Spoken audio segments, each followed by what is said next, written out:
মানে সাজাপ্রাপ্ত বন্দী হিসাবে আমি একটা কাজ করতাম, সেটা হলো জল্লাদ। মানে মানুষের ফাঁসি হইলে আমি সেটা দিতাম। এই জন্য আমার নামটা হয়েছে জল্লাদ শাহজাহান।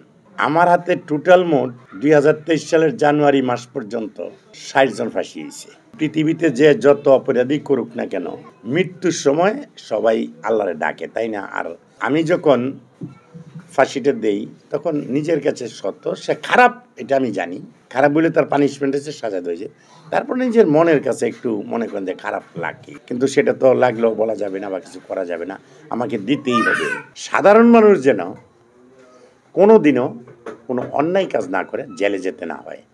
আর যারা জেলে আছে আমি তাদেরকে বলবো তারা যেন সংশোধন হয়ে বার হয়ে আসে, যে ভবিষ্যতে বাইরে আসা যেন কোনো ক্রাইম জগতে না ঢুকতে হয়। এটাই আমার বার্তা।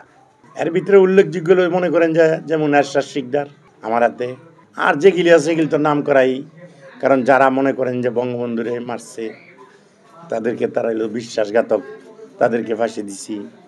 আবার মনে করেন যুদ্ধ অপরাধী যারা এই দেশের জন্য বেইমানি করছে, আমাদের দেশটাকে পরের হাতে তুলে দিছে, তাদেরকে ফাঁসি দিছি। এটা আমার কাছে একটা গর্বের বিষয়।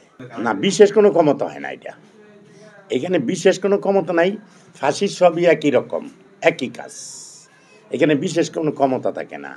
ওই মনে করেন যে একটা মার্ডার কেসের আসামি, তার যেরকম ফাঁসি নর্মাল যাদের গরিব মানুষের যেরকম ফাঁসি হয়, ওইখানে কোটিপতি হলো ওই একই রকম।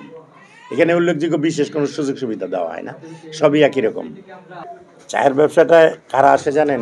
যাদের অর্থনৈতিক কম, পুঁজি কম।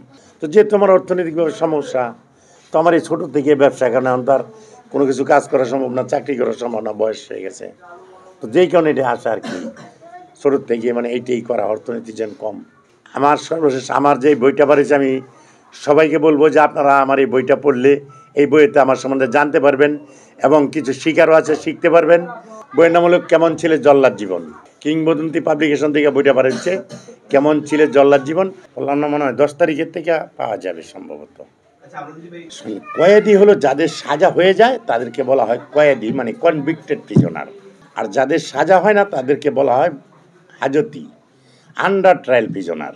ওইটা হলো আপনার আন্ডার ট্রায়াল প্রিজনার বললে মানে তাদের বিচারাধীন মামলা, আর কনভিক্টেড প্রিজনার বললে তাদের সাজা।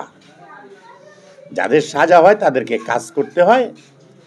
সেখানে বাঘ আছে, বিভিন্ন কাজ আছে জেলখানা, যেমন অন্ত 100 থেকে মনে করেন যে ম্যাক্সিমাম 90-80টা 100-র মতো আছে। হ্যাঁ, দফা বিভিন্ন চালি, বিভিন্ন দফা কাজ করতে পারে, কাজ করে।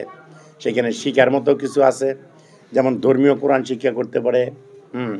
তারপরে আপনার এই আছে, কম্পিউটার শিক্ষা আছে, দর্জি আছে, শিক্ষা আছে, মুচি শিক্ষা আছে, তার দফা শিক্ষা আছে, হ্যাঁ, কোরআন শিক্ষা আছে। তারপরে মনে করেন যে বিভিন্ন জায়গায় বিভিন্ন লাইব্রেরি আছে, পাঠাগার, তার বিভিন্ন কাজ চৌকা আছে, মানে বিভিন্ন জনে বিভিন্ন জায়গায় কাজ করতে পারে। এবং সেই কাজগুলির থেকে মানে শিক্ষাও যায় যে বাইরে আমরা কী করে আসছি, জেলখানায় কী করি।